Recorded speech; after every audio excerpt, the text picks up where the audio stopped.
Hello बच्चों, स्वागत है आपका एक बार फिर से आपके अपने यूट्यूब चैनल मैथोलॉजी में, जहां हम हमेशा नया कुछ सीखते हैं या सीखने का प्रयास करते हैं। बच्चों, क्लास 8th की लास्ट क्लास जो थी उसमें हम लोगों ने एंगल सम प्रॉपर्टी देख लिया था। एंगल सम प्रॉपर्टी का प्रूफ भी हम लोगों ने कर लिया था। एंगल सम प्रॉपर्टी की हेल्प से डिफरेंट पॉलीगॉन के इंटीरियर एंगल का सम कैसे बताते ये भी हमने देख लिया था। बच्चों, वहाँ पर जो सबसे मेन रिजल्ट हमने देखा था वो रिजल्ट ये था कि अगर कोई पॉलीगॉन है having an side, polygon having an sides, ऐसा पॉलीगॉन जिसके पास एन साइड्स है, ठीक है, हैविंग एन साइड्स, तो उसके पास कितने ट्रायंगल बनेंगे? तो उसके पास अगर एक वर्टेक्स से देखा जाए तो n-2 ट्रायंगल्स बनेंगे। कितने ट्रायंगल्स बनेंगे? n-2 ट्रायंगल्स, और यही ट्रायंगल हमारे काम के हैं। तो टोटल इंटीरियर एंगल क्या हो जा रहा था? एक ट्रायंगल अगर है सिंगल ट्रायंगल, तो एक ट्रायंगल के लिए टोटल इंटीरियर एंगल होता है 180 डिग्री, इट इज़ नोन, और यही होता है angle sum property of triangle, और इसका प्रूफ भी आपने किया था। तो टोटल इंटीरियर एंगल कितना हो जाएगा? टोटल इंटीरियर एंगल किसके लिए भाई? पॉलीगॉन के लिए इंटीरियर एंगल जिसके पास n साइड्स हैं हो जाएगा n-2 इंटू 180। ये बहुत बड़ा रिजल्ट वहाँ था हम लोगों का, ठीक है। अभी तक ये बातें क्लियर हो चुकी थी। अगर कोई सा भी पॉलीगॉन दिया गया है जिसके पास 10 साइड हैं, 20 साइड्स हैं, 50, जो भी साइड्स हैं, आपको सिर्फ नंबर ऑफ़ साइड्स बता दिया जाए, 5 है, 10 है, जो भी, आप इजीली उसमें से 2 सब्ट्रैक्ट करिए और उसमें 180 से मल्टीप्लाई करिए, then you will get the value of total interior angle. तो आपको टोटल इंटीरियर एंगल की वैल्यू पता चल जाएगी। इतनी बातें हम लोगों ने पूरी तरह से डिस्कस कर ली थी। इतनी बातें डिस्कस करने के बाद हम एक और बात पे पहुंचते हैं कि अगर कोई भी पॉलीगॉन दिया गया है, हो सकता है ट्रायंगल हो, it may be quadrilateral, pentagon, hexagon, कुछ भी हो, तो उसके एक्सटीरियर एंगल जितने होते हैं, क्या एक्सटीरियर एंगल का भी कुछ सम होता है क्या? अगर हम एक्सटीरियर एंगल के बारे में, क्योंकि इंटीरियर एंगल तो ईजिली हम फाइंड कर ले रहे हैं, एक्सटीरियर एंगल के बारे में क्या ख्याल है? अगर हम एक्सटीरियर एंगल देखें तो क्या उसको भी सम करने पर हमें कुछ मिलेगा? तो पहले तो ये बात आती है कि एक्सटीरियर एंगल हम किस सेंस में बात कर रहे हैं। तो एक्सटीरियर एंगल कहते किसको हैं? देखिए, अगर हम कोई ट्रायंगल लेते हैं, ट्रायंगल, तो अगर ये ट्रायंगल ABC बच्चे आपके सामने दिख रहा है, हम किसी एक साइड को अगर एक्सटेंड कर दें, किसी एक साइड को अगर हमने इसको एक्सटेंड किया आगे तक, तो ये जो एंगल फॉर्म हो रहा है इसको हम बोलेंगे एक्सटीरियर एंगल। क्या बोलेंगे भाई? Exterior angle. इस तरह के एंगल को एक्सटीरियर एंगल कहा जाएगा। पहले तो ये बात समझ लीजिए, अंदर जो फॉर्म हो रहा है दिस इज इंटीरियर एंगल, और ये जो बाहर एंगल दिख रहा है इसको एक्सटीरियर एंगल बोलेंगे। इसमें कोई सा भी डाउट नहीं है। बहुत अच्छी बात है कि अगर आपने किसी एक साइड को एक्सटेंड किया तो जो एंगल फॉर्म हो रहा है एक्सटीरियर। अब आपके मन में आ रहा होगा कि सर अगर ये एक्सटीरियर एंगल है, हमारा मन कर रहा है नहीं हम इस साइड को एक्सटेंड कर दें तो बेटा ये जो अपोजिट आपको दिख रहा है साइड यहाँ पर, ये एक्सटीरियर एंगल हो जाएगा। ये एंगल कौन सा होगा? Exterior angle. बात समझ रहे हैं? अगर हमारा मन कर रहा है इसको एक्सटेंड करने का तब हम इधर लेंगे एक्सटीरियर एंगल। समझ रहे हो? तो एक्सटीरियर एंगल पहले पहचानो। अगर कोई सा भी, अभी तो मैंने ट्रायंगल लिया, आप क्वाड्रिलेटरल भी ले सकते हो, पेंटागन, कोई सा भी पॉलीगॉन ले सकते हो। If you are extending the side of polygon, suppose एक साइड आपने एक्सटेंड किया, तो जो एंगल फॉर्म किया उसको हम लोग बोलेंगे एक्सटीरियर एंगल। बहुत ईजी डेफिनीसन है लेकिन बहुत काम का डेफिनीसन है। जब भी आप किसी साइड को, एक साइड को एक्सटेंड कर देते हो, आप एक साइड को बढ़ा देते हो, तो जो एंगल इस तरह से फॉर्म होगा जिसका एक अपोजिट साइड ही आर्म होता है।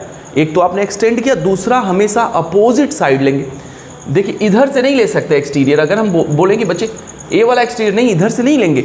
ये जो एक साइड ट्रायंगल का दिख रहा है हमेशा, पेंटागन है तो पेंटागन का, हेक्सागन है तो हेक्सागन का ही साइड रहेगा। तो इस तरह के एंगल को एक्सटीरियर एंगल कहा जाता है। यहाँ पर भी एक बहुत ही यूज़फुल थ्योरम हम देखेंगे। थ्योरम क्या? ये हमारा रिमार्क भी हो सकता है, और अगर आप चाहें तो हेडिंग के फॉर्म में भी लिख सकते हैं। तो हम लोग हेडिंग से ही स्टार्ट करते हैं, राइट। तो पहली हेडिंग आज के क्लास की होगी exterior angle, sum of measure means value, measurement, जो आप एंगल को मेजर करते हैं, मेजर उसका मान, वैल्यू के सेंस में लेंगे।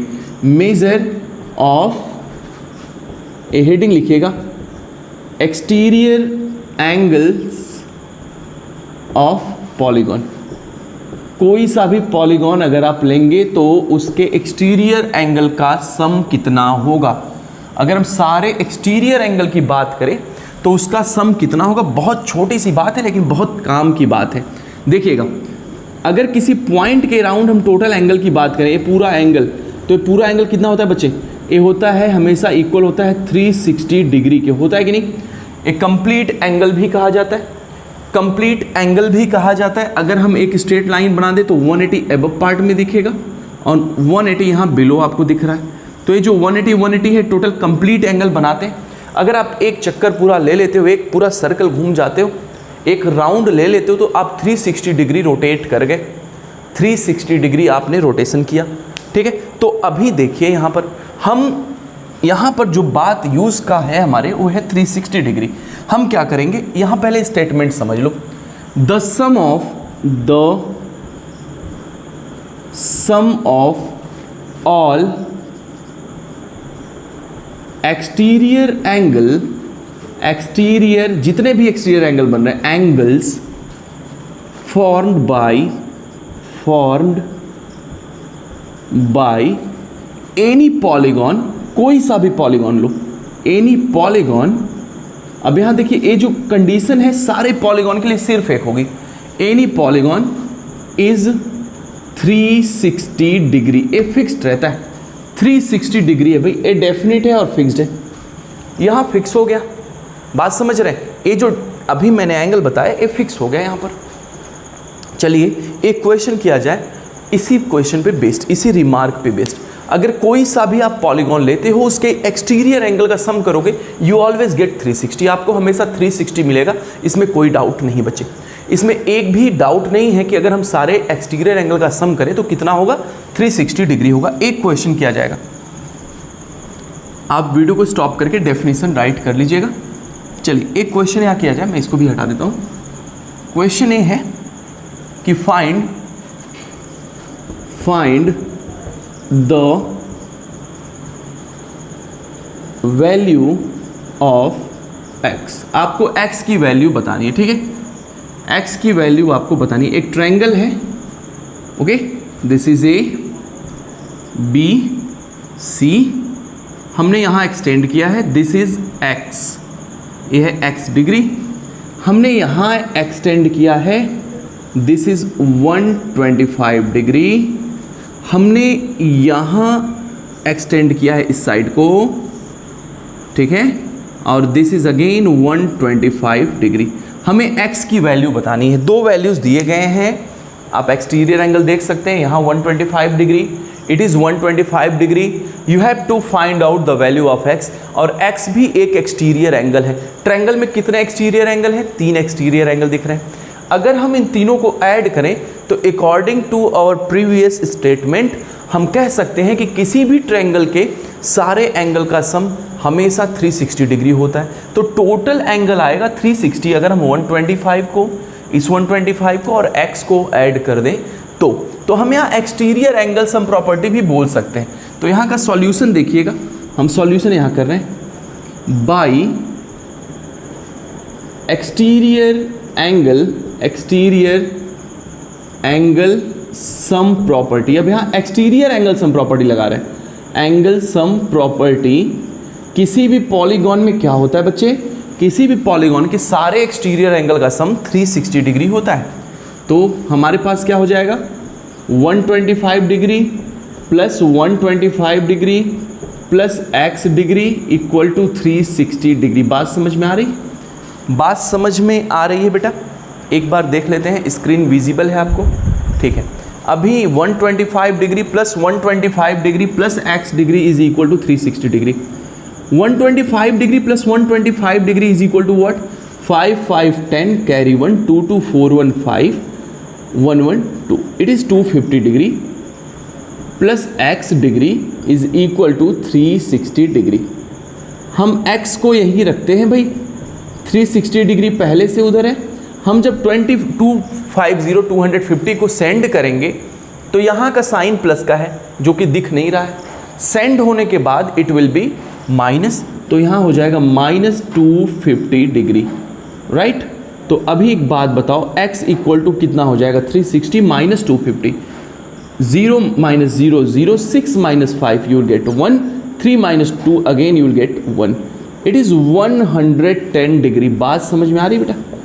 The value of x is 110 degree, 110 degree. ठीक है, ये बात समझ में आ रही है? बहुत सिंपल है, सिर्फ स्टेटमेंट समझना है। स्टेटमेंट क्या था हम लोग का क्वेश्चन में कि the sum of all exterior angle of any polygon is 360 degree. वहाँ मेन कॉन्सेप्ट था कि अगर हम किसी भी पॉलीगॉन के सारे एक्सटीरियर एंगल का सम करें तो हमें 360 डिग्री मिलेगा, इसमें कोई डाउट नहीं है।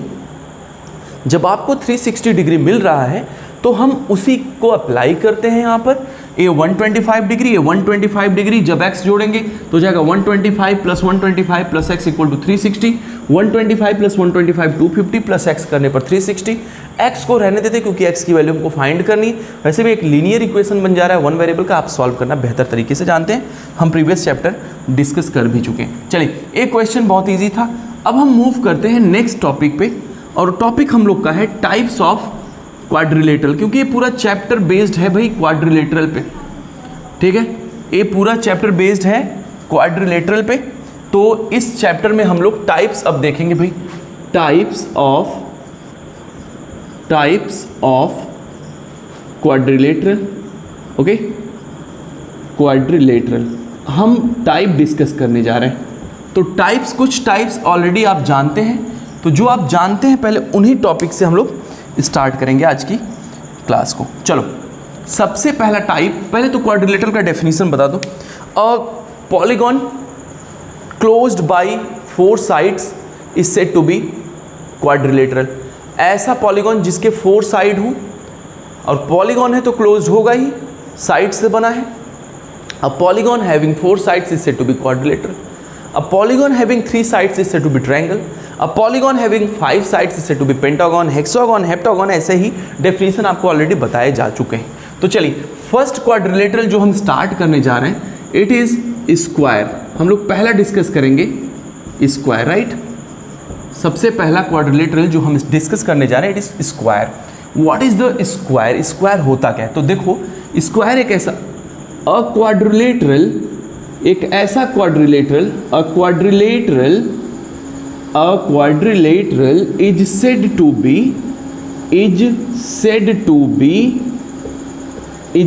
To be a square. अब इसको स्क्वायर कब कहिएगा बताइए?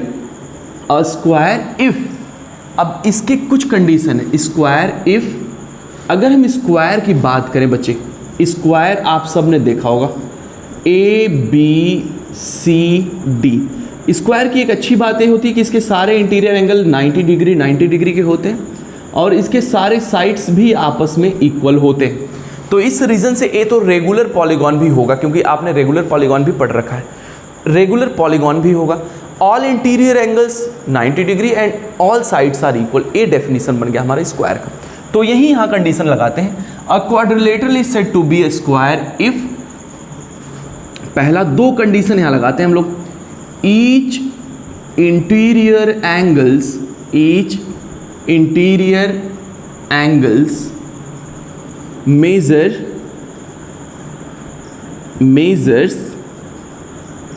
90 डिग्री, एंड दूसरा क्या लगाते हैं, ऑल साइड्स आर इक्वल। यहाँ पर इंटीरियर एंगल 90 डिग्री है और सारे साइड्स भी इक्वल होते हैं। ठीक है, अभी मैं थोड़ा सा रिव्यू लूँगा यहाँ पर। आप सब स्क्वायर के बारे में जानते हैं। Square is a quadrilateral having all sides equal and all interior angle 90 degree, वो भी इक्वल होता है। So that's why it is a regular polygon. पहले तो रेगुलर पॉलीगॉन हो गया। दूसरी बात, the perimeter of square is 4 into side. The perimeter of square is 4 into side. The area of square is side into side. ये बात याद रखिएगा। इसके डायगोनल्स आपस में इक्वल होते हैं। इसी से मिलता जुलता रोम्बस होता है, लेकिन रोम्बस में थोड़े से चेंजेस होते हैं। वहाँ ये 90 डिग्री का रिस्ट्रिक्शन नहीं होता है। बात समझ रहे हैं? वहाँ जो रिस्ट्रिक्शन 90 डिग्री का है, ये रिस्ट्रिक्शन आपको रोम्बस में देखने के लिए नहीं मिलेगा। ये सिर्फ स्क्वायर में होता है। ऑल साइड्स इक्वल रोम्बस में भी होते हैं, लेकिन 90 डिग्री नहीं होता। यहाँ पर क्या स्पेशल है, यहाँ पर इसका 90 डिग्री भी स्पेशल है अदर देन रोम्बस। रोम्बस में क्या है, उसमें साइड्स इक्वल हैं लेकिन एंगल इक्वल नहीं, लेकिन इसमें क्या है, इसमें साइड्स इक्वल हैं और ईच एंगल 90 डिग्री है, राइट। तो अभी मेन कॉन्सेप्ट, अगर आपसे कोई पूछे कि भाई मैं क्वाड्रिलेटरल हूँ, मुझे स्क्वायर कब कहा जाएगा, तो आप कहेंगे सिर्फ दो प्रॉपर्टी अगर आपके अंदर है तो आप स्क्वायर हो गए। कब? अगर आपके सारे इंटीरियर एंगल 90 हो, ऐसा क्वाड्रिलेटरल जिसके सारे इंटीरियर एंगल 90 हो जाएंगे। दूसरी बात, जिसके सारे साइड्स इक्वल हो जाएंगे। अगर ऐसा हो जाता है 90 डिग्री सारे इंटीरियर एंगल दिख रहे हैं, सारे साइड्स इक्वल दिख रहे हैं, तो simply you will say that is a square. वो एक स्क्वायर है, इसके अलावा कुछ नहीं। बात समझ में आई? अगर आप इंटीरियर एंगल चेक किया आपने, you are getting that all interior angles measures 90 degree और सारे साइड्स इक्वल हैं आपस में, 2 सेंटीमीटर 2 सेंटीमीटर 2 सेंटीमीटर या फिर 10 10 10 10 सब 10 है, तब आप कहेंगे कि नहीं, it is a square. Square is a type of quadrilateral. बात समझ रहे हैं? यहाँ पर एक रिमार्क नोट कर लीजिएगा, यूजफुल रिमार्क है। रिमार्क क्या है बच्चे? स्क्वायर इज अ रेगुलर, एक रेगुलर पॉलीगॉन है। रेगुलर पॉलीगॉन किसे कहते हैं? ऐसा पॉलीगॉन जिसके सारे साइड्स इक्वल हों और सारे एंगल भी आपस में इक्वल हो, ऐसे पॉलीगॉन को रेगुलर पॉलीगॉन कहते हैं। ट्रायंगल में क्या होता है रेगुलर पॉलीगॉन? इक्विलैटरल ट्रायंगल, क्योंकि इक्विलैटरल ट्रायंगल के सारे आर्म्स इक्वल होते हैं, सारे साइड्स इक्वल होते हैं और ईच इंटीरियर एंगल 60 डिग्री होता है। यहाँ पर सारे साइड्स इक्वल होते हैं और ईच इंटीरियर एंगल 90 डिग्री होता है। तो स्क्वायर भी एक रेगुलर पॉलीगॉन हुआ और ट्रायंगल में इक्विलैटरल ट्रायंगल एक रेगुलर पॉलीगॉन है। दो बातें याद रखना। अब कुछ इंपॉर्टेंट फैक्ट यहाँ देख लिया जाए रिलेटेड टू स्क्वायर। स्क्वायर से रिलेटेड देखिए, जब भी कोई टॉपिक आप पढ़िए उसके बारे में मोस्टली जितने भी नॉलेज होते हैं वो आप जरूर अपने पास रखिए।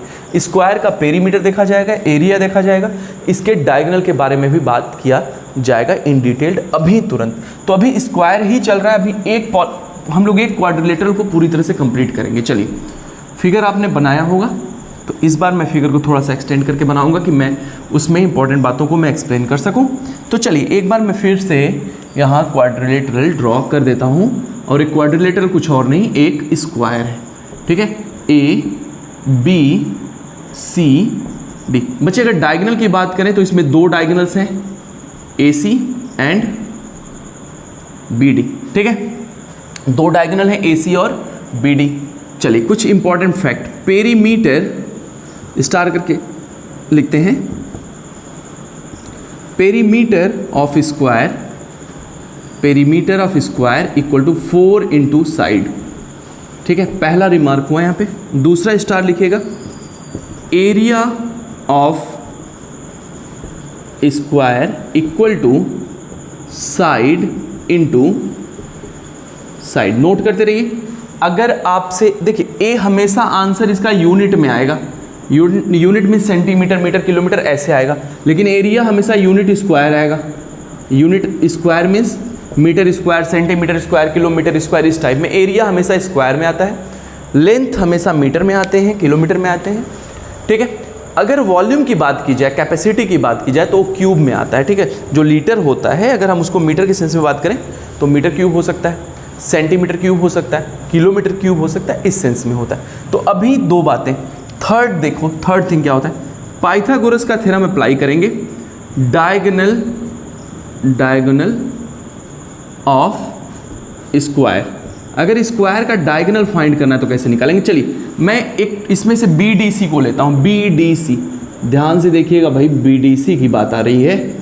ये है बी डी सी।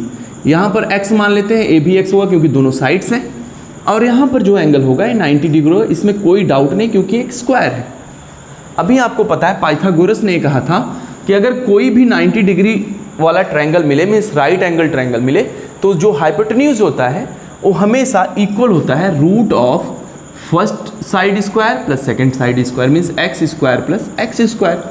और अगर रूट में हम x square plus x square करें तो थोड़ा सा मैं यहाँ पर शॉर्ट लेना चाहता हूँ एक आपके लिए। मुझे बता दो, रूट में x square plus x square करिएगा तो आपको बच्चे मिलेगा रूट 2x स्क्वायर। इसमें कोई डाउट नहीं है। जब आपको रूट 2x स्क्वायर मिला तो एक्स स्क्वायर को आप रूट से बाहर लिख सकते हो, तो you will get root 2 into x. Root 2 रहेगा, जो 2 है वो रूट में रहेगा, लेकिन x उससे बाहर चला जाएगा। तो आपको डायगोनल क्या मिल जाएगा? √2 इंटू साइड, क्योंकि x आपने साइड एज्यूम किया था। ए भी यूनिट में आएगा क्योंकि डायगोनल भी एक लेंथ है। बच्चे ए नोट करिएगा, ये जो बात हमने बताया था ये नोट करिएगा। और ये फॉर्मूला डायगोनल का कोई याद करने की चीज़ नहीं है, आपने पाइथागोरस थ्योरम पढ़ रखा है तो आप यहाँ सेट कर लीजिएगा। ठीक है, अभी दो बातें क्लियर हुई हैं। एक बात यहाँ पर जो फैक्ट है वो समझिएगा। फैक्ट क्या है बच्चे? फैक्ट बस इतना है, द डायगोनल्स ऑफ, मैं एक बार चेक करना चाहता हूँ कि स्क्रीन यहाँ तक कैप्चर हो पा रहा है कि नहीं। एक बार मुझे चेक करने दीजिए कैमरा में कि यहाँ का पार्ट आ रहा है कि नहीं। हाँ बेटा ए आ रहा है, मुझे लिखने दीजिए। द डायगोनल्स ऑफ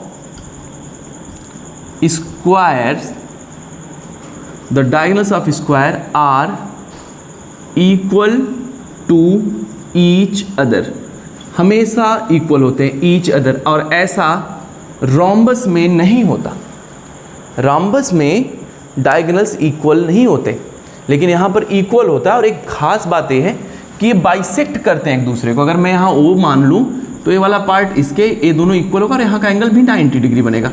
ठीक है, बहुत अच्छी बात है स्क्वायर के बारे में। तो ये सब बातें हम लोग जब कोई प्रूफ आता है ज्योमेट्री से रिलेटेड तो हम ये हेल्प लेते हैं इन छोटी छोटी बातों का, क्योंकि ये बातें छोटी छोटी हैं लेकिन बहुत ही ज़्यादा हेल्पफुल है। तो आप क्या याद रखिएगा, आपको मेन फॉर्मूले याद रखने हैं, आपको डायगोनल निकालने का तरीका पता होना चाहिए। और ये याद रखिएगा कि डायगोनल्स जो होते हैं मोस्टली दो पॉसिबल डायगोनल्स हैं। देखिए भाई, कॉन्वेक्स कॉनकेव पॉलीगॉन डिस्कस किया जा चुका है। ठीक है, तो डायगोनल के बारे में याद रखिए कि डायगोनल जरूरी नहीं कि हमेशा क्वाड्रिलेटरल के इनसाइड और बाहर भी जा सकता है।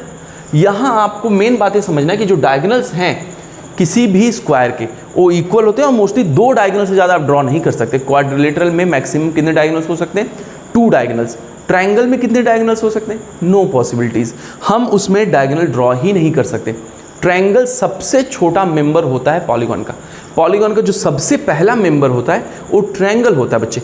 ट्रायंगल ही एक ऐसा शेप है हम जिसको कह सकते हैं कि सबसे पहला पॉलीगॉन बना था जो 3 साइड से क्लोज्ड फिगर है। अगर आप 3 साइड से कम करते हैं साइड को तो it is not possible to obtain a closed figure, तब आप क्लोज्ड फिगर ऑब्टेन ही नहीं कर पाओगे अगर आप 2 साइड लेते हो तो याद रखना ट्रायंगल सबसे छोटा मेंबर होता है फैमिली का पॉलीगॉन के। अभी तक स्क्वायर के बारे में इतना, अगर कोई बातें छोटी हैं तो मैं आगे भी डिस्कस कर लूँगा। ठीक है, अभी नेक्स्ट टाइप पे आते हैं, रेक्टेंगल। हम लोग रेक्टेंगल डिस्कस करने जा रहे हैं। अभी स्क्वायर हम लोग एज एन एग्जांपल लेंगे भाई जब हम पैरेललोग्राम डिस्कस करेंगे तब, क्योंकि ये सब पैरेललोग्राम में आता है, अपोजिट साइड्स पैरेलल होते हैं, सारी बातें हैं यहाँ पे और ये डिस्कस किया जाएगा। ठीक है, तो अभी नेक्स्ट टाइप देखते हैं rectangle. Second type rectangle. Rectangle भी एक क्वाड्रिलेटरल होता है और हमें पूरी तरह से श्योरिटी है कि आप रेक्टेंगल जरूर पढ़े होंगे और मोस्टली आपको इसके बारे में जानकारी भी होगी। तो रेक्टेंगल कहते किसको हैं? A quadrilateral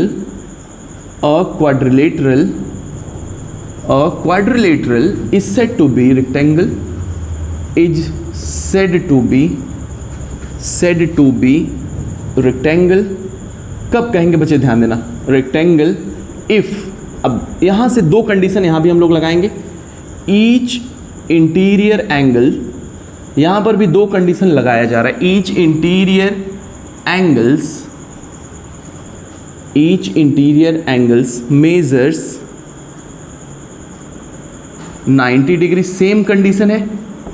and second is opposite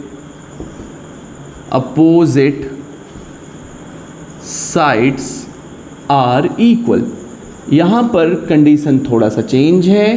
condition इतना चेंज है कि स्क्वायर जब लिए थे हम लोग तो स्क्वायर में all sides are equal, but in rectangle only opposite sides are equal.